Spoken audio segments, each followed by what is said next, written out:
सांसें हो रही हैं कम, आओ पेड़ लगाएं हम। एक दौर था जब किसान की खेती पूरी तरह से प्राकृतिक बीजों और पौधों के इर्द गिर्द घूमती थी। हमेशा संसाधनों की कमी और खेती करने के तरीकों के बारे में अज्ञान होने के वजह से किसान हताश हो जाते थे। समय बदला है और शुरुआत हुई है कौशल किसान ग्रुप ऑफ कंपनीज की।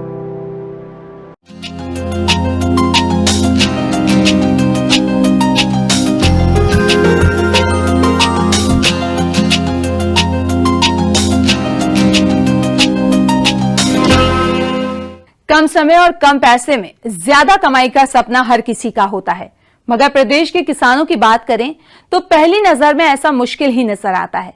ऐसे में जरूरी यह है कि ऐसी फसल पर ध्यान दिया जाए जिसमें खर्च कम और लंबे समय तक के लिए कमाई होती रहे। अनार की बागवानी इन्हीं में से एक है। अनार की खेती में लाखों तक की कमाई की जा सकती है और दिलचस्प बात यह है कि इसके लिए ज्यादा खर्च भी नहीं करना पड़ता। तो अगर आप भी अनार की खेती करने के बारे में सोच रहे हैं तो किन किन बातों पर खासतौर से ध्यान दें, चलिए जानते हैं कृषि वैज्ञानिक डॉक्टर संजय सहाय से।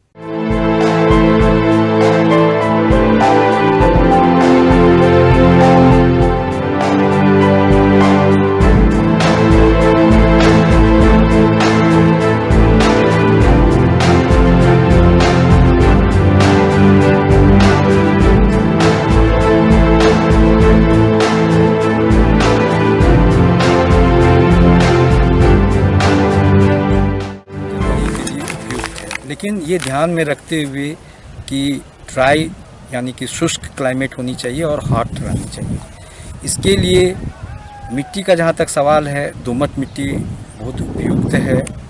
और पौधे की जहाँ तक किस्म का सवाल है, इसमें हम लोग यहाँ पे गणेश और भगवा लगाए हैं जो कि बिहार के लिए बहुत उपयुक्त मानी गई है। ऐसे इसमें प्लांटिंग डिस्टेंस जो है वो 5-5 मीटर पे हम लोग लगाने के लिए नॉर्मल डिस्टेंस में बोलते हैं, लेकिन बिहार कृषि महाविद्यालय में हम लोगों ने इसे सघन बागवानी के रूप में लिया है।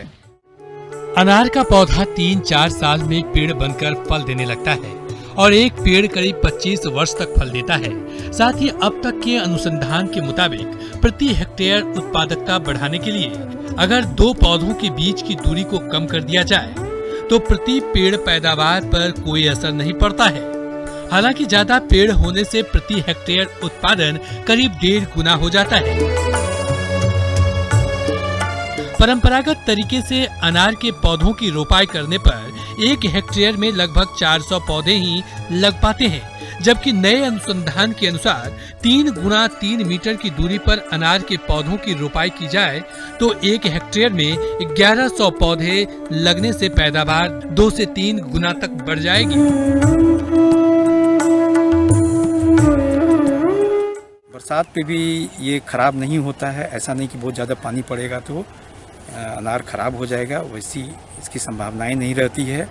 और हम लोग देखते हैं जो गणेश वैरायटी है और भगवा वैरायटी ये यहाँ पर बहुत अच्छा कर रहा है और ये सघन बागवानी के रूप में हम लोग लगाए हुए हैं। जैसा कि मालूम होगा कि इसको 5 से 5 मीटर के बीच की दूरी लगाई जाती है, लेकिन हम लोग इसको सघन बागवानी के रूप में कर रहे हैं। सघन बागवानी के लिए खेत की तैयारी आमतौर पर परंपरागत तरीके से ही की जाती है। सिर्फ रेखांकन में पौधों से पौधों और कतार से कतार की दूरी को कम किया जाता है। रोपाई के लिए गड्ढों की तैयारी मई माह में शुरू की जाती है। पौधा रोपण के 1 माह पूर्व 60 सेंटीमीटर लंबाई, चौड़ाई और गहराई के आकार में गड्ढे खोदकर 15 दिनों तक खुला छोड़ दें, जिसके बाद गड्ढे की ऊपरी मिट्टी में 15 किलोग्राम पकी हुई गोबर की खाद, यूरिया 60 ग्राम, डीएपी 50 ग्राम, क्लोरोपायरीफास चूर्ण मिट्टी में मिलाकर गड्ढों को सतह से 15 सेंटीमीटर ऊंचाई तक भर दें।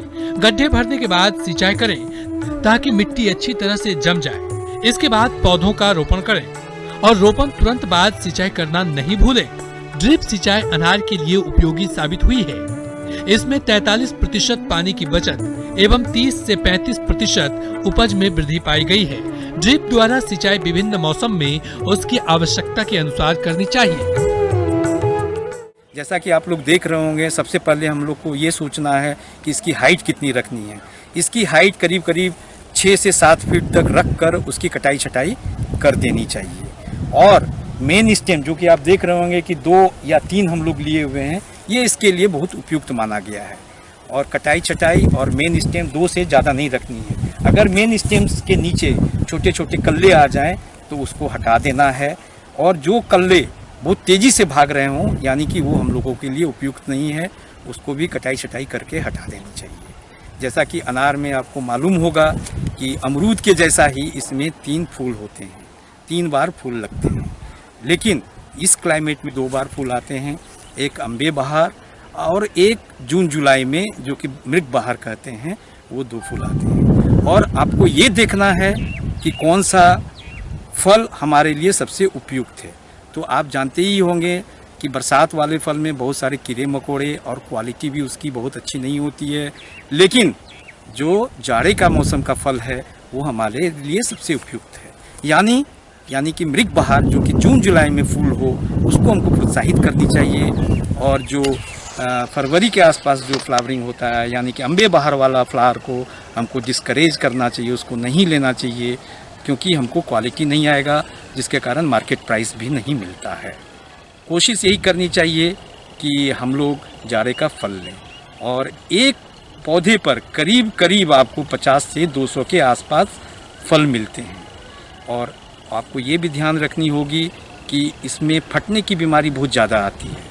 तो शुरुआती दौर में अगर फट रहा है फल तो समझिए कि उसमें बोरोन की कमी है, लेकिन परिपक्व स्थिति में अगर फट रहा है तो आपको ये सोचना है कि ये क्यों फटा, और ये फटता इसलिए है कि उसमें मॉइस्चर आप मेंटेन करके नहीं रख रहे हैं, यानी कि पानी की व्यवस्था आप ठीक से नहीं किए हैं।